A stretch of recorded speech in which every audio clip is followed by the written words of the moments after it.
ले ले हो ललका रुमलिया रे, कुछ ले ले हो ललका रुमलिया रे, ये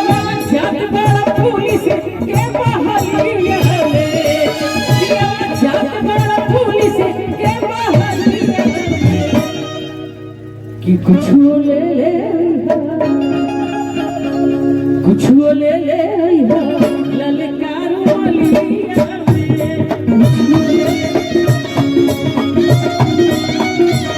भाई भाई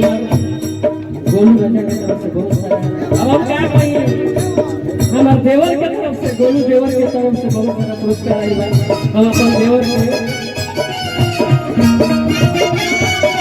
गोलू देवर की तरफ से